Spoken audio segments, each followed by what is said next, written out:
सभी चिकित्सक गणों को नमस्कार।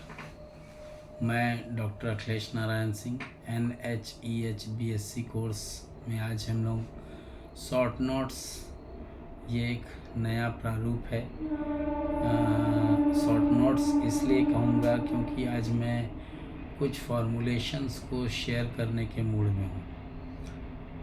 इसलिए क्योंकि अगर चिकित्सक गण छोटे छोटे फॉर्मुलेशन को लेकर के फ़ेज़ 2 जो कि सेकेंड बैच में फ़ेज़ 2 जो है उसमें हमने एक पार्ट डाला हुआ है formulation for direct to practice. आप अपने क्लिनिक से इन फॉर्मूले के द्वारा कुछ एक डिजीज़ हैं जिनको मैं आज शेयर कर रहा हूँ और प्रयास करूँगा हर 3 महीने पे इस टाइप से कुछ एक वीडियोस बना करके इसको सार्वजनिक करूँ, ताकि चिकित्सक गण जो नासक रिसर्च मेथोडोलॉजी में कार्य कर रहे हैं वो अपना कार्य सुचारू रूप से करते भी रहें और इस क्लास का लाभ जो इस क्लास को देख रहा है इलेक्ट्रोहोम्योपैथी चिकित्सक अपने सेंटर्स पे इसका लाभ प्राप्त कर सकें। इसी श्रेणी में आज हमने मिसलेनियस डिजीज़ इलेक्ट्रोहोम्योपैथी कुछ फॉर्मुलेशंस को शेयर करने का मन बनाया है। इसमें सबसे पहले आता है, ठंड के दिन चल रहे हैं, टूथ एक दैट मीन्स दांत का दर्द। दांत के दर्द में S1RE का आप उपयोग कर सकते हैं। अगर जो चिकित्सक गण नासक मेथोडोलॉजी में कार्य करते हैं वो S1 के स्थान पे S10 और RE का उपयोग भी कर सकते हैं। इसमें एक सेकंड वे आता है हेडेक, सर का दर्द। ख़ास तौर पे जब सर्दी के दिन होते हैं तो सर्दी जब पकड़ती है व्यक्ति को तो ज़्यादातर सर दर्द लाती है। इस कंडीशन में F2 और WE का उपयोग करना उचित होता है। कोल्ड मतलब सर्दी, प्रायः सर्दी देखने को मिलती है तो P1, F1 और YE का उपयोग किया जाना चाहिए। अगर हम बात करते हैं फीवर की तो फीवर में प्रायः F1, A3, YE का उपयोग किया जाना चाहिए। इसी प्रकार से अगर हम बात करते हैं किसी ऐसे डिजीज़ का जिसमें हमको लगता है कि व्यक्ति को अल्टरनेट पेन आ रहा हो, जिसमें जो पेन है वो स्मॉल इंटेस्टाइन के वजह से आ रहा हो क्योंकि व्यक्ति ने ज़्यादा खा लिया था, अब अपच हो चुका है, तो वैसे कंडीशन में UA पेन के रिगार्डिंग S1, VER1 और YE का उपयोग किया जाना चाहिए। ये आप सभी को मोटिवेट करने के लिए इलेक्ट्रोहोम्योपैथी चिकित्सकों को इस प्रकार से एक कॉम्बिनेशन वे में आपको कार्य करने के लिए जो 38 मेडिसिन्स हैं और जो NHEH-BSc कोर्स को कर रहे हैं उनको प्रमोट करने के लिए ये क्लास डाली जा रही है। कल से 31 दिसंबर 2023 के बाद नारायण हर्बल स्पैजरिक अनुसंधान केंद्र के जो 3 ग्रुप्स संचालित होते थे, जिसमें नारायण हर्बल स्पैजरिक परिवार 100% टीम, 100% टीम 1 जिसका नाम है नारायण हर्बल स्पैजरिक अनुसंधान केंद्र का जो एक सेकंड ग्रुप है उसका नाम है नारायण हर्बल स्पैजरिक परिवार 100% टीम 1 और तीसरा ग्रुप है नारायण हर्बल स्पैजरिक परिवार 100% टीम ऑल। तो ये तीनों ग्रुप भंग हो रहे हैं और जिन चिकित्सकों के द्वारा अभी तक फॉर्म भर के नहीं जमा किया है, अगर आपने सेंटर कोड होल्डरशिप लिया हुआ है तो आप फॉर्म CCH भरेंगे। अगर आपने इन तीनों में से किसी एक ग्रुप को बिलोंग करते हैं और आप अगर इलेक्ट्रोहोम्योपैथी चिकित्सक हैं तो फॉर्म C भरेंगे, और अगर आप allopathy, modern science, Ayurveda, homeopathy, यूनानी, नेचुरोपैथी इनके चिकित्सक हैं और तब आप नासक रिसर्च मेथोडोलॉजी ज्वाइन करना चाहते हैं तो फॉर्म A भरेंगे।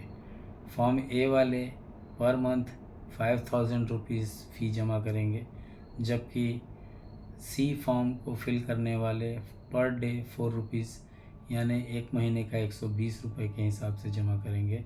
और जो परिवार ग्रुप में हैं, चाहे वो परिवार 100% टीम हो, चाहे वो परिवार 100% टीम 1 हो, या वो परिवार 100% ऑल हो, टीम ऑल हो, तो ये जो परिवार वाली ग्रुप है ये पर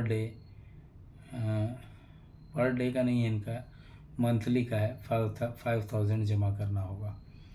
अगर चिकित्सकगण बोलते हैं कि सर मुझे 1 से 5 डिजीज़ में काम करना है, तो ऐसी क्राइटेरिया नहीं बनाई गई है।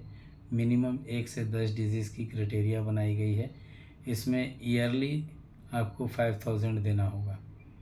ये जो चार्जेस आपसे लिए जा रहे हैं ये उन टेस्ट के रिगार्डिंग्स लिए जा रहे हैं, उन रिसर्च के रिगार्डिंग लिए जा रहे हैं जिनमें आपके क्लिनिकल एविडेंस जुड़ने के बाद पेपर पब्लिश होंगे। और पेपर पब्लिश इसलिए ज़रूरी है क्योंकि आप रिसर्च बेस से रिसर्च मेथोडोलॉजी प्रैक्टिस करते हैं। और ये इसलिए भी ज़रूरी है कि अगर आप रिसर्चर हैं तो आपके पेपर्स कहाँ हैं। पेपर्स होना अनिवार्य है, और पेपर्स होने की दिशा में नासक medical research methodology and studies आपके साथ और आप उनके साथ मिलकर कार्य करेंगे। उसी के लिए ये कड़ी बनाई गई है। और जो व्यक्ति इस नियम कायदे कानून को फॉलो नहीं करेगा वो पैटर्न बेस का हकदार नहीं होगा, चाहे फिर वो कोई हो। टीम जब पेड़ पे ज़्यादा फल लग जाते हैं तो फल टूट जाए वही बेहतर है, नहीं तो पेड़ टूट जाए वो बेहतर नहीं है। इसलिए जितना झुकना था आज तक झुके हैं, और आगे प्रयास यही रहेगा जो साथ चल सकते हैं वही साथ चलेंगे, और जो साथ नहीं चल सकते हैं उनसे मैं क्षमा नहीं चाहूँगा, क्योंकि क्षमा मांगते बुज़दिल हैं। ताकतवर जो होते हैं वो अपने आप को साबित करके दिखाते हैं, और अगर लगता है कि आप ताकतवर हैं तो साबित कीजिए, और अगर आप कमज़ोर हैं तो कोई दिक्कत नहीं है। इसी कड़ी को हम बढ़ाते हुए आगे कुछ एक फॉर्मुलेशंस आप सभी चिकित्सकों को और देना चाहेंगे। जैसे अगर किसी को वोमिटिंग हो रही है, उल्टी हो रही है, हम क्या दें? S11 L1। अगर वोमिटिंग खाना के अपच से हो रही है तो S10, अन्यथा S1। इसके अलावा में A3 WE। इसको 10 ड्रॉप TDS चलाना चाहिए 3 बार। डायरेक्ट टू टंग भी ले सकते हैं, और 1/4 कप गर्म पानी में मिला करके भी इसका उपयोग किया जा सकता है। अगर किसी व्यक्ति को नाइट ब्लाइंडनेस आ रहा हो तो वहाँ पे क्या उपयोग करना उचित होता है? F1 और S1। डाइल्यूशंस सीखने के लिए डाइल्यूशन मेथोडोलॉजी की क्लास ज़रूरी होती है, और मुझे नहीं लगता कि आप में से ज़्यादातर लोग इसके इंटरेस्टेड हैं, क्योंकि अगर ऐसा होता तो 24 और 25 तारीख की क्लास आप ज्वाइन किए होते और सीख चुके होते। अगर आपने सीखा है, आप प्रोग्राम अटेंड किए हैं तो बिल्कुल आपने सीखा है, और आपने अगर सीखा है तो आप अपनी प्रैक्टिस को सुचारू रूप से आगे संचालित कर सकेंगे। इसी के संबंध में कुछ एक छोटे छोटे और फॉर्मुलेशंस हैं जिसको मैं देना चाहूँगा।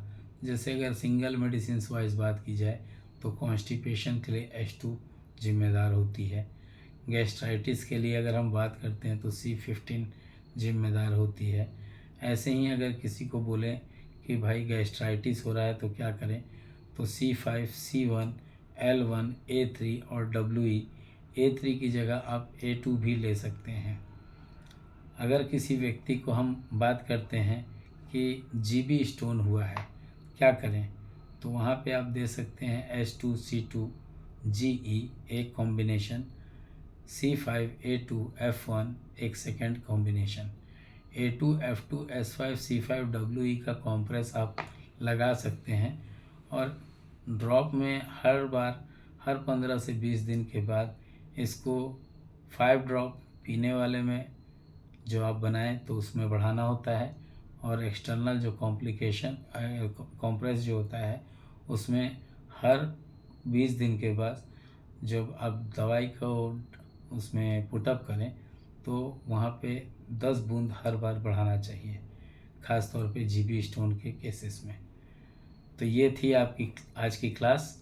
आपको कैसी लगी क्लास ये बिल्कुल बताइएगा। और अगर आप अपनी इलेक्ट्रोहोम्योपैथी मेडिकल प्रैक्टिस बढ़ाना चाहते हैं, उस प्रैक्टिस को ग्रो करना चाहते हैं, तो ज्वाइन नासिक मेथोडोलॉजी। बाकी आपकी मर्जी। जय हिंद, जय इलेक्ट्रोहोम्योपैथी, जय काउंट सीजर मेटी जी, जय नासिक मेथोडोलॉजी।